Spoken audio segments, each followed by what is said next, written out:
Hi all, അസ്സലാമലൈക്കും. Welcome back to Silnas kitchen. ഇന്നത്തെ recipe നല്ലൊരു വെറൈറ്റി ടേസ്റ്റി ആയിട്ടുള്ള അടിപൊളി ഈവനിങ് സ്നാക്സിൻ്റെ റെസിപ്പിയാണ്. റവ വെച്ചിട്ടാണ് ഇത് തയ്യാറാക്കിയെടുത്തിട്ടുള്ളത്. നല്ല സിമ്പിളായിട്ട് തയ്യാറാക്കിയെടുക്കാനും പറ്റും. എത്ര കഴിച്ചാലും മടുക്കുകയില്ല. കുട്ടികൾ പെട്ടെന്ന് ഒരു സ്വീറ്റ് വേണമെന്നൊക്കെ പറയുന്ന സമയത്ത് നമുക്ക് പെട്ടെന്ന് തയ്യാറാക്കി കൊടുക്കാൻ പറ്റുന്ന നല്ലൊരു അടിപൊളി ഐറ്റമാണ്.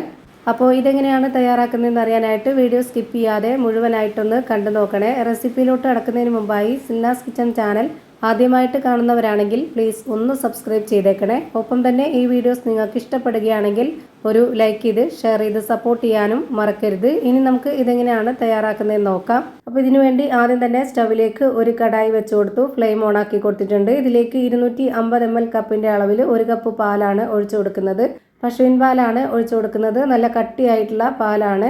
ഈ ഒരു പശുവിൻ പാൽ ഒഴിച്ചു കൊടുക്കുന്നതിന് പകരം നല്ല കട്ടിയായിട്ടുള്ള തേങ്ങാപ്പാലെടുത്ത് ഒഴിച്ചു കൊടുക്കാവുന്നതാണ്. തേങ്ങാപ്പാലിൽ ചെയ്തെടുത്താൽ മതി എന്നുള്ളവർക്ക് ഈ ഒരു പാൽ ഒഴിച്ചു കൊടുത്തതിന് ശേഷം അതേ കപ്പ് അളവിൽ തന്നെ 2 കപ്പ് വെള്ളവും കൂടെ ഒഴിച്ചു കൊടുത്തിട്ടുണ്ട്. ഇനി നമ്മുടെ ഈ ഒരു പലഹാരത്തിന് നല്ലൊരു മണത്തിന് വേണ്ടിയിട്ട് ഒരു നുള്ള് ഏലക്കാപ്പൊടി ഇട്ട് കൊടുക്കുന്നുണ്ട്. പൊടിയല്ല മുഴുവനാണ് ഉള്ളതെന്നുണ്ടെങ്കിൽ അങ്ങനെയും ഇട്ട് കൊടുക്കാം, ഒരു 2-3 എണ്ണം.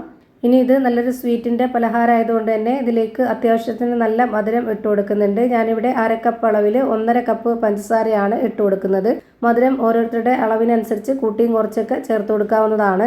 ഈ ഒരു പഞ്ചസാര ഇട്ട് കൊടുത്തതിന് ശേഷം ഇതുപോലെ നന്നായിട്ടൊന്ന് ഇളക്കി കൊടുക്കുന്നുണ്ട്. ഇനി ഇതൊന്ന് തിളച്ച് വരട്ടെ. ഈ ഒരു പാല് നന്നായിട്ട് തിളച്ച് വന്നതിന് ശേഷം ഒന്ന് ലോ ഫ്ലെയിമിൽ ഇട്ട് കൊടുക്കണം. എന്നിട്ട് ഇതുപോലെ ഒന്ന് ഇളക്കി കൊടുത്ത് അതിൻ്റെ പതയൊക്കെ ഒന്ന് താന്നു വരുന്ന സമയത്ത് നമുക്കിതിലേക്ക് ഇട്ട് കൊടുക്കേണ്ടത് റവയാണ്.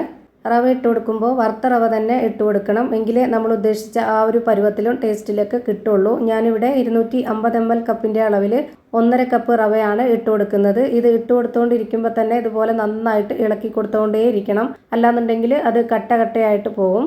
നല്ല ലോ ഫ്ലെയിമിൽ ഇട്ട് കൊടുത്തതിന് ശേഷം വേണം ഇങ്ങനെ ചെയ്യാനായിട്ട്. ഈ ഒരു 1.5 കപ്പ് റവയ്ക്ക് വേണ്ടിയാണ് 1 കപ്പ് കട്ടിയായിട്ടുള്ള പാലും അതുപോലെ 2 കപ്പ് വെള്ളവും ഒഴിച്ചു കൊടുത്തിട്ടുണ്ടായിരുന്നത്. ഇനി ഇതിലേക്ക് പാലും വെള്ളമൊന്നും ഒഴിച്ചു കൊടുക്കേണ്ടതില്ല. ഇതുപോലെ നന്നായിട്ടൊന്ന് ഇളക്കി കൊടുത്താൽ മാത്രം മതി. ഇപ്പോൾ ഇതിൻ്റെ കറക്റ്റ് പരുവായിട്ടുണ്ട്. ഇത് നല്ല പോലെ കുറുകി വരുന്ന ഈ ഒരു ടൈമിൽ നമുക്കിതിലേക്ക് തേങ്ങ അരച്ചത് ചേർത്ത് കൊടുക്കണം. ഞാനിവിടെ 1/4 കപ്പ് അളവിലാണ് തേങ്ങ അരച്ചത് ചേർത്ത് കൊടുക്കുന്നത്. ചിരകിയ തേങ്ങ വേണമെങ്കിലും ഇട്ട് കൊടുക്കാവുന്നതാണ്. തേങ്ങ അരച്ച് കൊടുക്കുമ്പോൾ അതിൻ്റെ പാലും കൂടെ ഇളകി കിട്ടുമ്പോൾ നല്ല ടേസ്റ്റാണ്. അതിനു വേണ്ടിയാണ് ഇങ്ങനെ ചേർത്ത് കൊടുത്തത്. എന്നിട്ട് ഇതുപോലെ ഒന്നുകൂടെ നന്നായിട്ട് ഇളക്കി യോജിപ്പിച്ച് കൊടുക്കാം. ഇതൊന്ന് ചെറുതായിട്ട് ഒന്നുകൂടെ ടൈറ്റായിട്ട് വരണം. എന്നിട്ട് നമ്മളിത് ഇളക്കി കൊടുക്കുന്നതിനോടൊപ്പം തന്നെ ഇതിലേക്ക് മണത്തിന് വേണ്ടിയിട്ട് നെയ്യ് ഒഴിച്ചു കൊടുക്കാം. മണം ഇഷ്ടമല്ലാത്തവർക്ക് വേണമെങ്കിൽ ബട്ടർ ഉരുക്കിയത് ഒഴിച്ചു കൊടുക്കാം. ഇനി ഇതിലേക്ക് നല്ലൊരു മണത്തിന് വേണ്ടിയിട്ട് ഇത് ഇളക്കി കൊടുക്കുന്നതിനോടൊപ്പം തന്നെ ഒരു 2.5 ടേബിൾ സ്പൂൺ അളവിൽ നെയ്യ് ഒഴിച്ചു കൊടുക്കുന്നുണ്ട്.